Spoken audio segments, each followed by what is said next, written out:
আমাদের আজকের হজমাহলে কোনো অনুমতি রেখেছে? কোনো অনুমতি প্রয়োজন হয় নাই।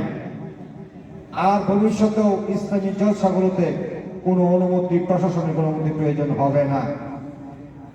আমি সর্বশেষ আগামী জাতীয় সংসদ নির্বাচনে আগামী 26 সালের ফেব্রুয়ারি মাসে নির্বাচন হওয়ার কথা।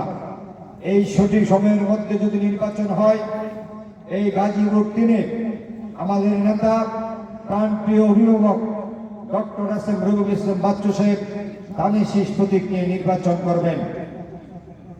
আপনারা ওনাকে বিপুল ভোটের ব্যবধানে বিজয় করে মহান জাতীয় সংসদে পাঠাবেন এবং আমাদের এলাকার উন্নয়ন করার সুযোগ তৈরি করে দিবেন।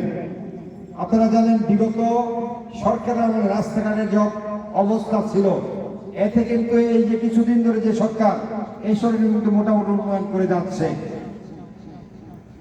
তারই ধারাবাহিকতা ধরে রাখতে হলে গণতান্ত্রিক পন্থায় আপনাদের ভোটের মাধ্যমে আমরা জাতীয়তাবাদী দল বিএনপির নেতৃবৃন্দ, বিএনপির নেতা, আগামী রাষ্ট্রনায়ক দেশের বিএনপির চেয়ারপারসন বেগম খালেদা জিয়া ক্ষমতা যেতে চাই। আমরা পিছনের দিক দিয়ে ক্ষমতা যেতে চাই না।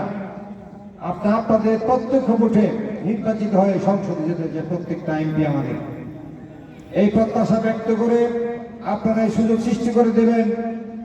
এই কথা বলে এই মাদ্রাসার কর্তৃপক্ষ যারা আজকে আমাদেরকে মঞ্চে কথা বলার সুযোগ করে দিয়েছেন এবং আগামী দিনে সকলকে ধন্যবাদ জানিয়ে আমি আমার কথা শেষ করছি। খোদা হাফেজ। বাংলাদেশ জিন্দাবাদ, বাংলাদেশ জাতীয়তাবাদী দল জিন্দাবাদ, doctor S M Rafiqul Islam Bachchu ভাই জিন্দাবাদ।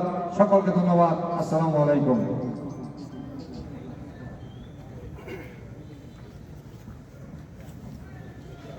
অসংখ্য ধন্যবাদ জ্ঞাপন করছি আজকের ইসলামী মহাসম্মেলনের সভাপতি সাহেব অত্যন্ত সুন্দরভাবে বক্তব্য পেশ করার জন্য।